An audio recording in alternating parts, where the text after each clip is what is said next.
Transjabar ready.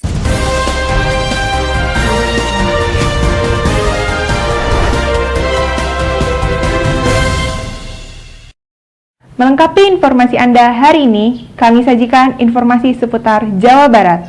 Saya Hairunisa Marekananda, inilah Jurnal Jabar.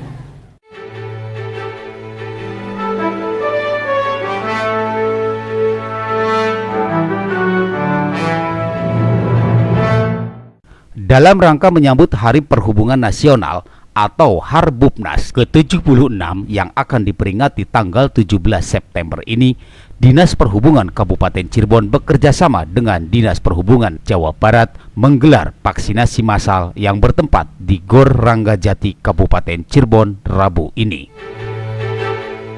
Kegiatan vaksinasi massal ini diikuti oleh 1.140 peserta dari kalangan keluarga pelaku transportasi dan masyarakat umum, baik yang mendaftar secara online maupun offline. Jadi kita mengedepankan para pengusaha, para pelaku transportasi ya, yang intinya para pelaku transportasi yang ada di wilayah Kabupaten Cirebon.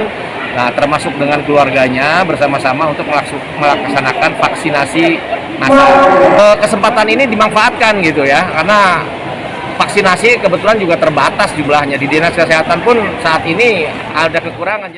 Ya mudah-mudahan untuk masyarakat Kabupaten Cirebon, terutama KTP menurun, dan mudah-mudahan harapannya sehat semua. Alhamdulillah baru yang pertama ya.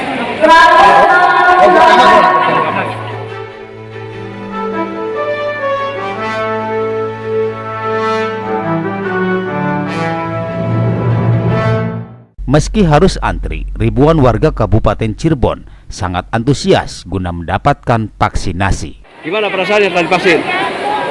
Enak Pak. Enak. Sakit nggak? Enggak. Ini vaksin yang keberapa kali, Mas? Baru tahap 1. Ya? Tahap 1. Tahap 1. Oh ya. Sebelumnya belum pernah divaksin? Belum. Sama siapa Mas kesini? Sama teman. Belum. Habis vaksin yang pertama. Yang pertama? Ya, Setelah divaksin gimana? biasa aja Pak. Nggak ada keluhan apa-apa. Salam sehat selalu buat masyarakat, khususnya Kabupaten Cirebon. Jangan lupa sukseskan vaksinasi ya, dan tetap jaga prokes. Salam sehat selalu. Selain menggelar kegiatan vaksinasi massal, Dinas Perhubungan di puncak Harbupnas ini berencana akan menggelar berbagai kegiatan. Dari Cirebon, Yana Suryana, Transjabar. Itulah informasi yang dapat kami sajikan. Semoga dapat menambah informasi Anda hari ini. Sampai jumpa Jurnal Jabar berikutnya.